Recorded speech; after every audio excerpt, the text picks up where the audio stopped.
Filmin sonunda güç uyanıyor ve Usta Yoda ve Obi-Wan amca el ele vücut buluyor ve ikisi de dans ederek karanlık tarafı müzikal bir düelloya davet ediyorlar. Ve tabii ki de Mace Windu da gelip Kylo Ren'i alaşağı ediyor. Hayır, tabii ki de böyle saçma bir şey olmuyor ama siz yine de dikkat edin çünkü bu videoda konuşacaklarım filmi izlemeyenler için bolca spoiler içerir. Eğer siz de filmi izlediyseniz karanlık tarafa teslim olup sağda solda film hakkında spoiler vermek gibi kötülükler yapmayın. Kimsenin film izleme duygularını öldürmeyelim. Tabii eğer filmi izlediyseniz konumuza dönebiliriz. Filmi adım adım inceleyelim.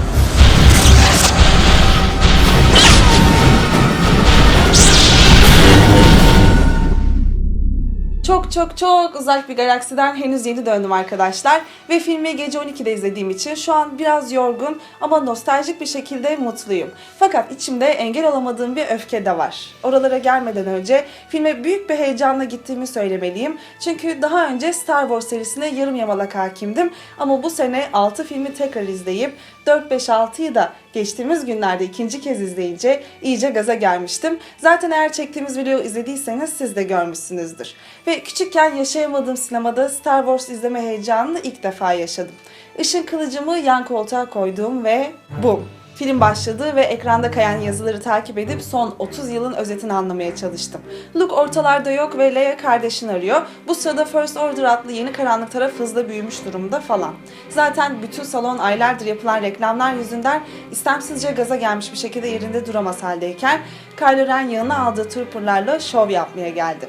Kabul ediyorum ışını havaya sabitlemesi ve o olay yerini terk edene kadar o ışının havada asılı kalması gayet sağlam olmuş. Bu sırada Poe Dameron'ın ve kim olduğunu anlayamadığım bir adam Luke'un nerede olduğunu gösteren önemli bir parçayı yeni droidimiz BB-8'in içine koydu. Hemen ardından bir Stormtrooper'ın bir başka Trooper'ın ölümüne pek üzüldüğünü gördük ama o önemli biri miydi onu da bilmiyorum. Yani 6 filmin üzerine yine pek bir şey bilmediğim bir ortamda olmak bir an zor geldi açıkçası ama daha sonra Finn olarak bileceğimiz Trooper o maskenin altındaki çaresizliğini çok iyi verdi. Yani tamamen yeni ve başka bir konuya çok hazır olduğumu o an anladım. Trooper'lar klon değil, küçükken ailelerinden koparılan ve eğitilen kişiler olduğunu biliyoruz ve bunun yanı sıra Kylo Ren en büyük lider değil. Üstün lider, Snoke diye ne olduğu belirsiz bir şeyden emir alan bir tip. Neyse, Poe Dameron'ın Finn adını verdiği bu Trooper'la kaçınca bu ikiliyi çok seveceğimden emindim. Çünkü bir anda hem mizah, hem aksiyon, hem de samimiyet bir araya geldi. Poe'daki muzurluk ve Finn'deki haylazlık güzeldi. O yüzden Poe'yu bu filmde daha fazla görmek isterdim. Tabii onlar bir yana, Rey bir yana. Rey hem güzelliğiyle hem de çok yalnız ve aç olmasıyla bu filmde en sevdiğim karakterlerden biri oldu. Zaten kaybettiği ailesini bekleyen yağmacı bir genç kızın yanında olmak istiyoruz ama tıpkı Luke gibi bir kahraman için güzel bir başlangıçtı bence. Aynı zamanda seyirciye her türlü duyguyu çok rahat aktardığını düşünüyorum. Yeni karakterleri kolayca sevdiğim için film benden 10 puanı kaptı zaten. Aslında Poe Han Solo'nun, Rey Leila'nın, Finn de Luke'un yerine geliyor gibi ama bu sefer Jedi yolunda bir kadın ilerleyecek. Zaten Darth Vader'ın kızı olarak Leia'nın gücü kullanmıyor olması bir kayıp sayılırdı. BB-8'in bu filmde Jar Jar Binks gibi gereksiz sululuk yapacağından korkmuştum ama gayet tatlı bir droidti. Üstelik artıyor da saygısı vardı tabii. Film ve Rey arasında başlayan ve gelişen ilişki izlemeyi de çok sevdim. BB-8'in baş parmağıyla onay vermesi gibi espriler de tam yerindeydi. Disney filmlere kattığı esprili havayla aslında seyirciye filmi nasıl sevdireceğini iyi biliyor bence. Aynı başarıyı Marvel'la kanıtladı zaten. Mesela Rey ve Finn Han Solo için bir general mi, kaçakçı mı, direniş kahramanı mı diye duymuş oldukları efsaneleri sıralarken Chewbacca'nın ne bileyim ben diye bir ses çıkarmasına çok güldüm. Ama bu filmde de güldük, eğlendik diye ikinci filmde sakarlık ve şapşallık yapıp duran aptal bir karakter sokmazlar umarım. Neyse dediğim gibi karakterler ve aralarındaki uyum başarılı işte. O kadar da gülmedik canım. Fakat Kylo Ren hakkında bambaşka düşüncelerim var. Kendisinden nefret ediyorum. Öfkeye teslim olmamalıyım biliyorum, bu beni karanlık tarafa sürükler ama ben hayatımda bu kadar aciz, zavallı, ağlak bir kötü adam görmedim. Adam mı dedim, adam falan değil bu. Korkuya yenik düşmüş, ergenliğin tüm belirtilerini yaşayan özentinin teki. Kendisinin Han Solo ve Leia'nın çocuğu olduğunu öğrenmemiz geç olmadı ve yanmış olan Darth Vader maskesi üzerinden dedesiyle konuşmasıyla büyük bir gücün altında ezilmiş olduğunu gördük. Yani sen Darth Vader'ın torunusun, kolay değil. Torunu mu dedim? Evet, bu konuda kafası karışan arkadaşlar olmuş. Ama kısaca özetlersek Padme Amidala Darth Vader'la yani Anakin Skywalker'la 2 çocuk yapıyor. Bunlar Luke ve Leia. Kylo Ren de yani ben, Leia ve Han Solo'nun çocukları. Yani Kylo Ren anne tarafından bir Skywalker diyebiliriz. Gücün bu ailede yoğun olduğunu düşünürsek kanındaki midichlorian seviyesi oldukça fazla olmalı ama babasının Han Solo olması bu gücü kullanırken işleri bozuyor olabilir. Belki bu yüzden babasına uyuzdur, onu bilemiyorum. Luke amcası yeni nesil Jedi'ları eğitirken Kylo Ren ona karşı çıkmış ve diğer Jedi'ları asıp kesip Darth Vader kaskını da alıp gitmiş. Luke da bunun üzerine ortalıktan kaybolmuş. Benim anlamadığım, hatırladığım kadarıyla Darth Vader öldükten sonra Luke onu bir törenle yakmıştı. Bu hesaba göre erimiş olan bu maskenin içinde Anakin'in kellesinden parçalar duruyor olmalı değil mi? Zaten bu çocuk Darth Vader'ın başladığı işi bitirmek istiyor ama Darth Vader'ın ölmeden önce tövbe edip aydınlık tarafa geçtiğini bilmiyor mu? Yani Luke bunu anlatmadı mı? Ki Luke zaten güce karışanları görebiliyor, yanında varlıklarını hissedebiliyor. Anakin her şeyi bir bir anlatmış olmalı. Neyse belli ki bu mal hiçbir şey anlamamış ve üstün lider Snoke bunun aklına girmiş. Karanlık tarafa geçse de içinde aydınlığın olduğunu hala hissettiği için çok üzülen uyuz ergen Kylo Ren'i bir kenara koyuyoruz. Ve o arada Millennium Falcon'a da bindikten sonra film Han Solo ve Chewbacca'nın gelişiyle nostaljik havasını tamamlıyor.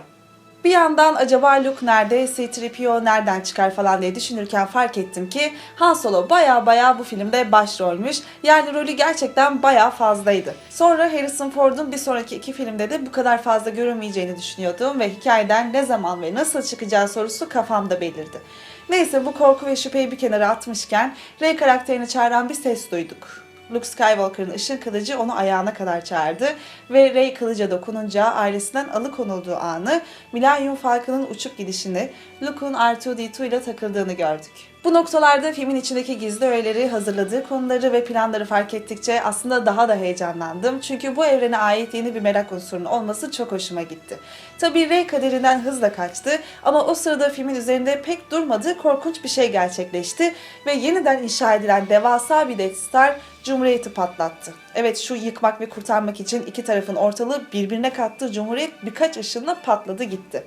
Gerçekten Cumhuriyet'in yıkılmasına tepkimiz bu kadar mı olacaktı? Direnişçiler çıkıp geldiğinde sevinmiştik tabii ama ya Cumhuriyet? Aslında film sırasında işler gerçekten de içinden çıkılmaz hale geldi ama hiç üzerinde durma şansımız olmadı. Leia bir general olarak çıkıp gelince aslında önce iyice nostaljiyi zorluyorlar diye düşündüm fakat daha sonra Han ve Leia'nın sarılması, oğulları hakkında konuşmaları falan o kadar içten geldi ki şu an bu karakterlerin yaşadığını resmen ikna olmuş durumdayım.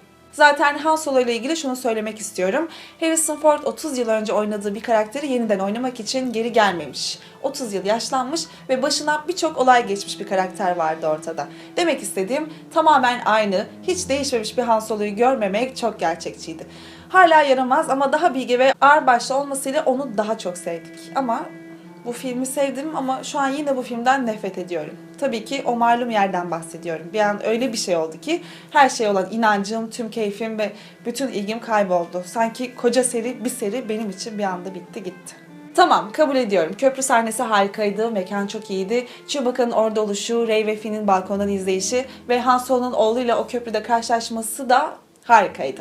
Ama Leia'nın Han Solo'dan istediği tek şeyi unutmadık. Kadın oğlunu geri getirmesini istedi ve o da tam bir baba gibi "Annen çok üzülüyor oğlum, yapma böyle şeyler" diye kaşlarını çatarak söylenmeye başladı. Ama o an hepimiz ne olacağını biliyorduk. Yine de Han Solo bu dedim. Yemez böyle numaraları. Ama o ışın kılıcı Han Solo'ya saplandı ya, her şey bitti sanki. Koskoca Han Solo onca yıl sonra ölümünü oğlunun ellerinde buldu. Üstelik bedeni de öylece düştü gitti. Evde olsam televizyonu kapatırdım herhalde. Fakat şimdi düşünüyorum ki aslında bu seride Yoda, Obi-Wan gibi isimlerin de öylece yitip gittiğini de gördük. Ve tıpkı onlar gibi yeni bir karakter geldiğinde eski kuşak yavaş yavaş ortadan kalkmak zorunda galiba.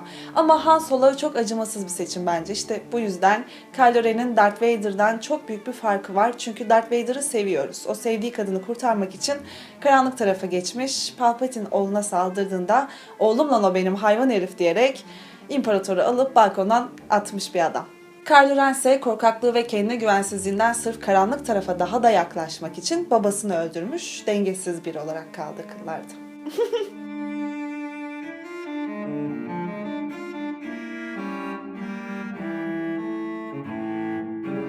En sevdiğimiz karakterlerden birini elimizden aldığı için onu sevmiyoruz. Ama kötü adamı sevmememiz bence çok önemli. Konuyu biraz uzattım ama burada da filmi tebrik ediyorum. Büyük risk almışlar. Zaten filmin tek risk aldığı yer bu ama Onu da hızlıca geçtik. Leia'cığım kocasına mı üzülsün, oğluna mı üzülsün bilemezken Chewbacca ile oturup yas tutmalarını bari görseydik iyi olurdu. Neyse sonuç olarak şu gezegen gibi olan yeni Death Star'ı patlatma olayıyla bu filmin bölüm 4'teki senaryo matematiğini iyice kopyaladığını anladık. İkinci seri çok eleştiri alınca orijinal seriye sadık kaldıklarını anlıyorum ama ona da biraz fazla tutulmuşlar. A New Hope filminin resmen farklı bir versiyonuydu. Afişte tarih tekerrürden ibarettir gibi bir slogan olsa olurmuş yani. Bunun üzerine Rey ve Finn tüm salonun öfkesini arkalarına alıp Kylo Ren'e kafa tutunca güç yanlarında oldu tabii ama biraz hızlı olmadı mı? Yani Finn bir trooper olarak kılıç kullanmayı ne kadar iyi bilebilir ki? Tamam sonuçta Kylo Ren Finn'in sırtından döner gibi bir yaprak kesti aldı ama Rey'in gücü bu kadar rahat kullanması çoğumuzu rahatsız etmedi değil. Yani Rey'in bir Skywalker olduğunu düşünürsek ona kafa tutmasını anlıyorum ama Kylo Ren'in biraz güçlenmesi gerektiği kesin. Gücün bir tek sana kucak açan babanı mı öldürmeye yetiyor senin? Neyse, Rey'in gücü eğitimsiz bir şekilde bu kadar kolay kullanmasıyla Luke'un 10 katı efsane olacak bir figüre yol yaptıkları kesin. Çünkü bir Trooper'ın zihnini de kontrol ettiğini gördük. Daha dün Jedi'ları masal zannederken bu öğretileri kimseden görmeden uygulaması biraz fazlaydı bence. Yine de güç onun olduğu için mutluyuz. Aslında bu senaryoyu ben yazmış olsam bu konuyu şöyle savunurdum. Rey çocukluğundan beri kimsesiz ve bir başına yaşayıp çok az yemek yiyerek yaşasa da inadına iyi ve sabırlı biri ve hayatı boyunca güçlü kalmış, güç hep onunla olmuş ve bu konuda da hayat onu ciddi bir eğitimden geçirmiş zaten. Ben kendi sorumu kendim cevaplarım. Sonuç olarak gittik, izledik, beğendik ve bence asıl keyifli olan bir sonraki filmi beklemek. Çünkü dediğim gibi ben çocukken bu filmleri sinemada izleme şansım olmamıştı. Ki benim dönemim ikinci üçlemeye denk geldiği için çok da kıymetli sayılmıyorlar. Şu an en azından geçmiş filmlerle gelecek filmlerin kesiştiği güzel bir noktadayız. Az daha unutuyordum. Luke'a Obi-Wan stili, usta Jedi duruşları ve sakallar çok yakışmış. Ama umarım kendisinin ortadan kaybolmak için daha geçerli sebepleri vardır. Çünkü kurtardığı galaksi yerle bir olmuş durumda ve herkes deli gibi onu arıyor. Bir de Han Solo çekip gittiği için ona kırgınken onun eğitemediği oğlu Kylo Ren tarafından katledilmiş vaziyette. Ama o bir taşa çıkmış öylece denizi seyrediyor. Ama Rey ve Luke arasında hiç konuşmadan geçen o son sahneye bayıldım. İyi ki de o an hiç konuşmadılar. Baba kız gibi bir durum vardı ortada zaten ama bakalım.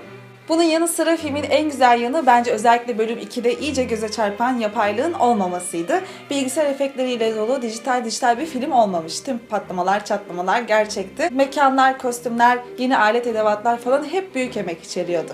Olsun o kadar tabii ama olmayabilirdi de. En azından çoğu şey gerçekten de inşa edilmiş veya maketi yapılmış yani. Bu açıdan gerçekten de bölüm 6'dan hemen sonra izlenecek, o havayı bize yaşatmaya devam edecek bir film olmuş.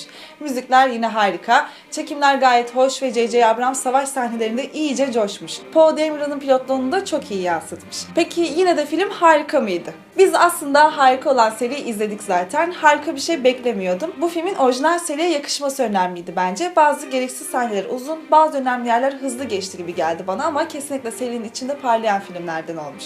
Tek hatası çok fazla ilk filmi kopyalamasıydı ama farklı bir şey istemiyorduk belki de. Seyirci bunu özlemişti. Sizin filmle ilgili düşüncelerinizi de merak ediyorum. O yüzden yorumlara yazarsanız çok sevinirim. Şimdi bu videoyu beğenip paylaşacaksınız ve bu kanala abone olacaksınız. İzlediğiniz için teşekkürler.